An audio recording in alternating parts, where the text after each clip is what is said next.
believe this country currently are lions led by donkeys.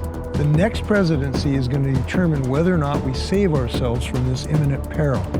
Since the song is almost 5 years old now and it's actually coming out, it must mean that I actually like it.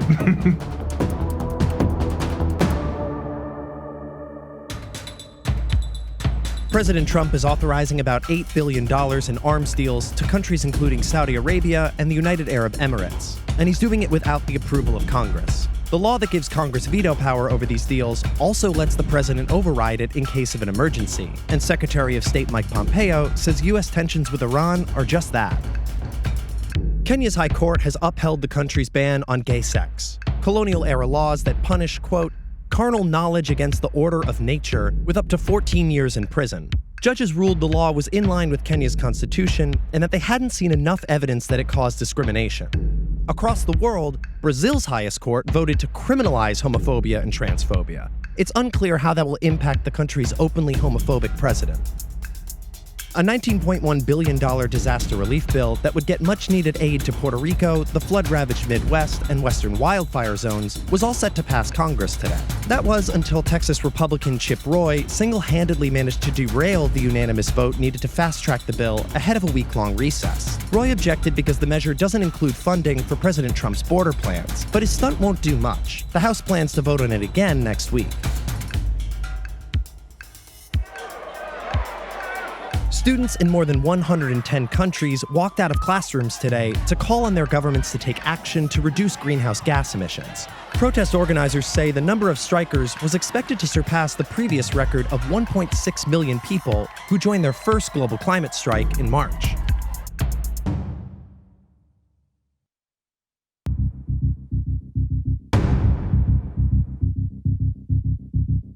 After nearly 3 years of Brexit not happening, something finally, inevitably happened. I will shortly leave the job that it has been the honour of my life to hold. I do so with no ill will, but with enormous and enduring gratitude to have had the opportunity to serve the country I love. Now, Britain needs to work out a new problem. Did Prime Minister Theresa May screw Brexit up? Or was this a suicide mission for any Prime Minister? It's a good moment to rehash her mistakes, not just because it's masochistic fun, But because those who don't learn from them will definitely repeat them.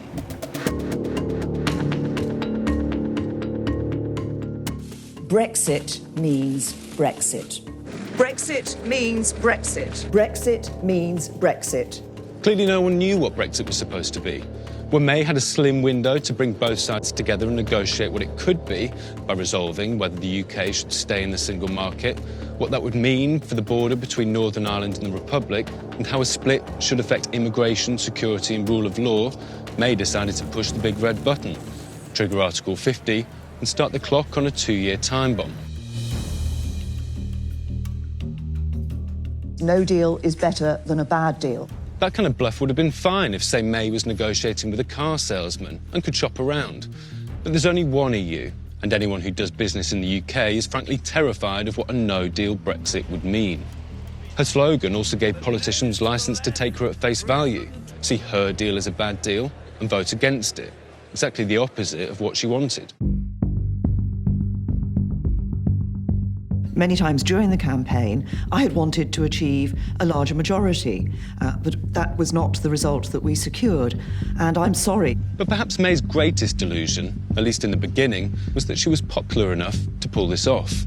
In a bid to enhance her authority, May called a general election, dropped 20 points in the polls with an abysmal campaign, lost her parliamentary majority, and was forced to cling on to a tiny, radical Northern Irish party to keep her job. When May's deal was defeated in the House of Commons by the largest margin in British history, she didn't get the message. She just put the same deal in front of them 3 times. She failed to respond to feedback or come up with a new deal. So even if May did take a dead-end job, she made enough unforced errors to make life even harder for her replacement. And that replacement's biggest problem right now, dealing with the results of this week's election for the European Parliament. May's Conservative Party is projected to land in a humiliating last place, losing to a single-issue protest party. Still, hardline pro-Brexit conservatives like Peter Bone are pretty excited. So you've got what you've always wanted. What now? Well, I've got a change in policy because we've changed the Prime Minister. We're going to get a new leader who's going to go back to the European Union, take no nonsense from the European Union, deliver a Brexit that the people voted for. I mean, the European Union has been quite firm. This is the deal that they're offering, and that's it. You wait and see. When we have a leader that believes in Brexit, who goes back there and says, this is what we want, and if you don't want it, we'll come out with a no deal, then I think we'll have a change of mood from the Europe. But isn't that just fantastical? Absolutely not. It's going to happen. And if you say to the European Union, by the way, lads, we've heard all this nonsense. If you're not going to change your deal, we're going to come out on a no-deal basis, then they will change their position very quickly. But the reality, bring us back to reality, is... Don't bring us back to reality. It's your fanciful mind that thinks this thing. That's what will happen. Who do you think should be the next Prime Minister? I just think Boris Johnson has the authority. I think he will unite the party, deliver Brexit, and we'll go unite on to the win. party? He will unite the party. A lot of your colleagues have said that they'll resign from the party if Boris becomes leader. And I will have a 10p bet with you that doesn't happen. We went to the most stereotypically British place we could find to see if people think Boris Johnson can tackle the challenges that took down Theresa May. So at the moment, the odds are that Britain's next Prime Minister is going to be Boris Johnson. How would you feel about that? I mean, would be as much a laughingstock as America. Boris Johnson and Donald Trump running two of the most powerful countries. Chuck Putin in there as well. What do you think about Boris Johnson? I mean, he's not my most favourite person in the world, or I'd want him to stand in for Prime Minister, but he does represent, I suppose, what you voted for. Yeah, he represents what I voted for, but he doesn't represent what I believe in. OK, right. Now, tell me that distinction, because that's interesting. I don't think he's a leader, to be honest. I don't think he's got that bit about him to lead the country. And who would you want to take over then? I'd love to see Farage, because I'd love to see a change in the country.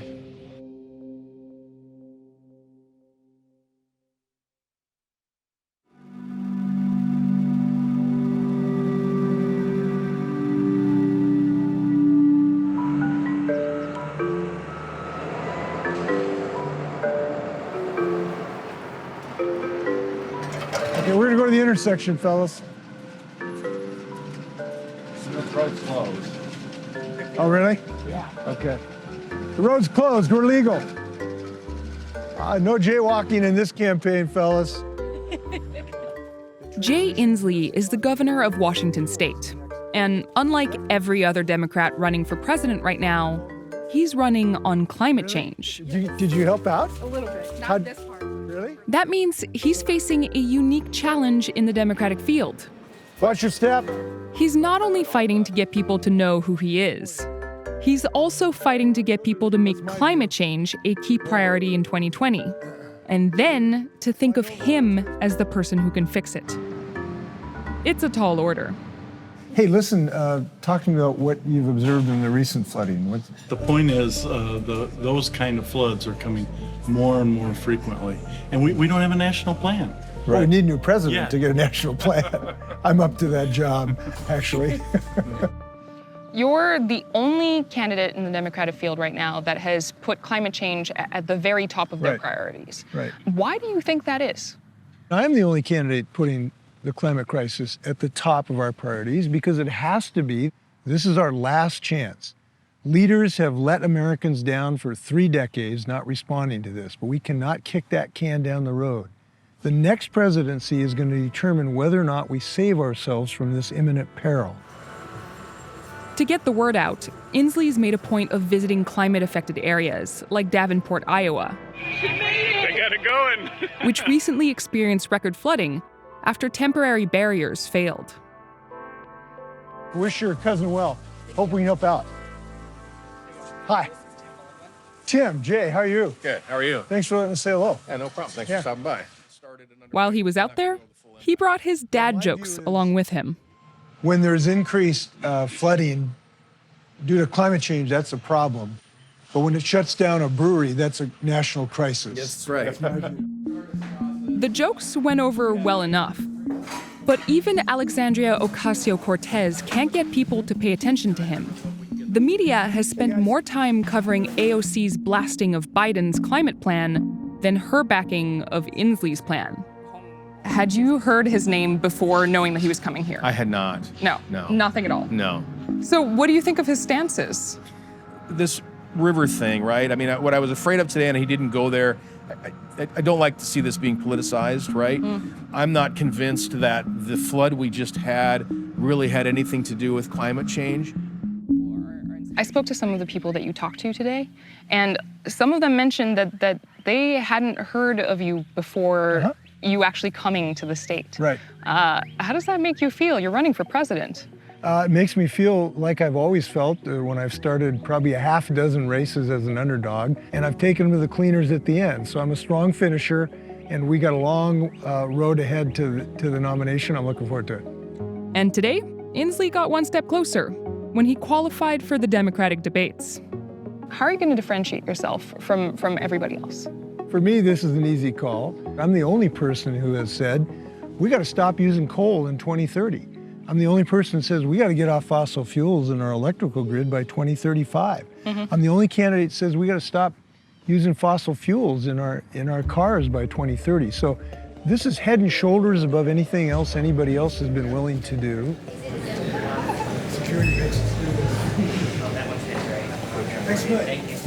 After his stop in Iowa, Governor Inslee flew to D.C. to unveil his climate-focused jobs plan. I am absolutely thrilled to be at the largest advanced thermal hydrolysis water treatment plant in the world today. Listening to him, a small crowd of reporters and environmental advocates. It is time for the people of fire and flood to have a president who will stand up and protect them from the ravages of climate change. So today, I'm announcing my plan for the evergreen economy, a plan to put 8 million Americans to work. Let's talk about your plan. Well, my plan is very much on tune with the Green New Deal. It's based on environmental justice. So that as we transition to a clean energy economy, we focus on, folks, the first victims of climate change, communities of color, communities of poverty. So it focuses on $25 an hour jobs. It makes sure that we help collective bargaining. It puts new investment in new paths for new skills training. Is it really wise to do what you're doing and put climate change up front, try to be the climate change candidate? The climate crisis is now rocketed to the top. It's sort of like Churchill said, why is victory the only option? Because without victory, there's no survival.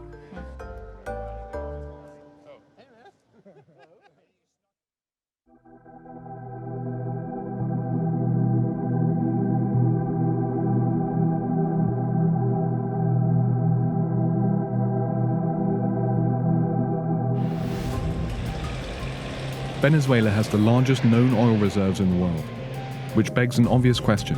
Why is the country in such unending economic despair? President Nicolás Maduro blames the United States and its sanctions. Donald Trump, hands off Venezuela. De inmediati. Immediati, pues. Immediately. It's true that production is at a near 70-year low.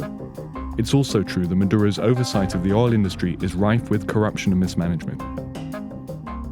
You can see it in the city of Maracaibo, which once produced nearly all of the oil that made Venezuela the wealthiest country in Latin America. Buena. Permiso. No necesito. En aquellos taladros era donde yo trabajaba. Bueno, mira cómo tenemos el lago contaminado por el petróleo. Ver la riqueza de Venezuela al abandono, sin nadie que la pueda recuperar. Igro Alvarez is 48 and spent 10 years as a contractor drilling offshore for the state oil company PDVSA. But jobs there are practically worthless. Salaries haven't caught up with the soaring price of goods, and tens of thousands of workers have quit. For Alvarez, the contracts stopped coming. Supuestamente no está en funcionamiento, pero está borbollando el petróleo, a consecuencia que ellos no toman medidas necesarias para solventar el problema que hay ahorita. La falta de mantenimiento hacia los pozos y hacia toda la industria petrolera. Aquí tengo el chaleco salvavidas.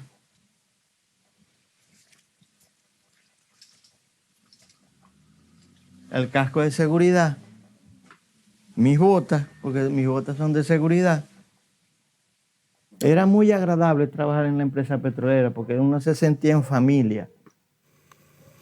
La mayoría se ha ido del país porque ya no le ofrece mayor beneficio. No tengo ningún familiar en el exterior, me toca quedarme aquí en Venezuela. Alvarez no longer digs oil for the company. He digs water wells for his neighbors. No, eso que mandé a botar del equipo. No te sirve, perdón. ¿Qué es esto? No, voy a continuar. Ah, pues. El que trabajaba para PDVSA era un orgullo y millonario a la vez, porque el sueldo le alcanzaba absolutamente para todo. Una liquidación de PDVSA de 6 meses uno se podía comprar hasta una casa. Ahora ni siquiera un caucho de bicicleta uno puede comprar con una liquidación de PDVSA de 6 meses. The misery goes beyond wages. Blackouts are more frequent, cutting off the most basic necessities. Bueno, el pueblo venezolano está agobiado y agotado porque no tiene agua, no tiene electricidad, que es la mayor para poder obtener el agua. A lo que uno les enseña un vaso de agua, qué alegría beberse un vaso de agua frío. In the city that was once Venezuela's lifeline, hoping for a life above subsistence is now a far-off dream. Jobs will continue to disappear, and the oil industry that Alvarez mourns will take years to recover. No esperábamos esta crisis. Tenemos que seguir adelante, poco a poco, pero ahí vamos, esperando a que este gobierno se vaya.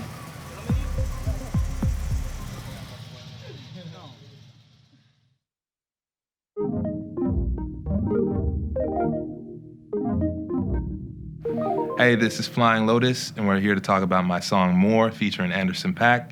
Here we go. Young nigga gotta live, that's the motto they use. Without them niggas still live in their mama's back room. So I'm back in my stoop, looking up at the stars when they reminisce over you. That's when I felt loud of myself. God. It all started with the drum groove. When you hear it, you already know it's gonna be a good song.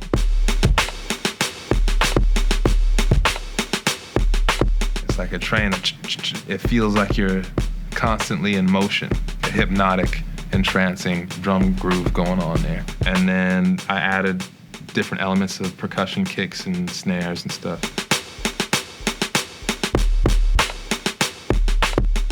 It's all the little extra little nuances in the rhythms that really move me.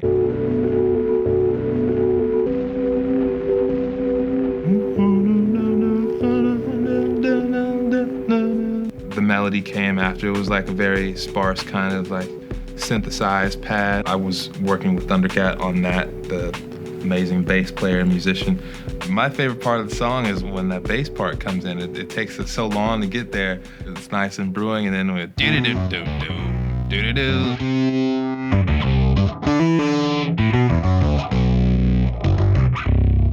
Yeah, it's like, oh, it feels like you're the moment when you start to take flight.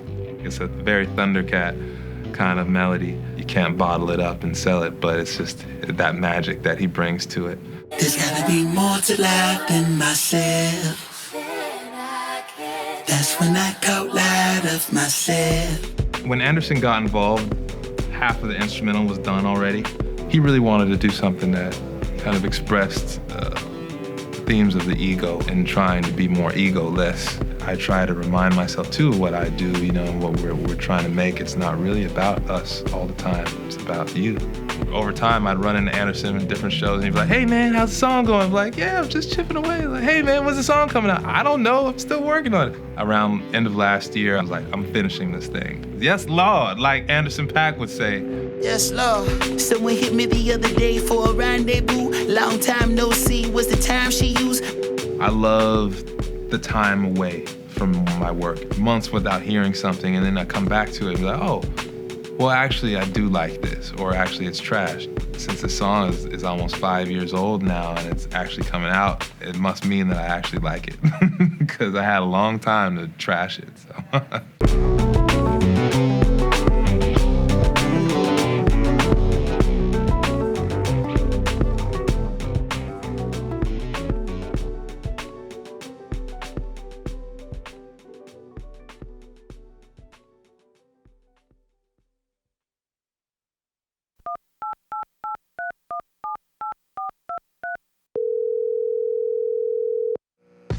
If Trump shouldn't be impeached, who the fuck should?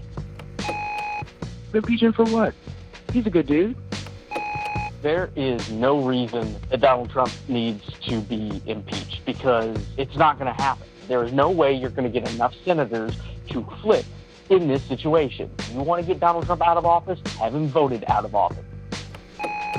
I do not think it's the smartest political decision to do right before the election. Do I think Donald Trump should be impeached? Yes. Would it be bad? Fuck yeah, it would be bad. There would be some serious repercussions. There are too many people that like him.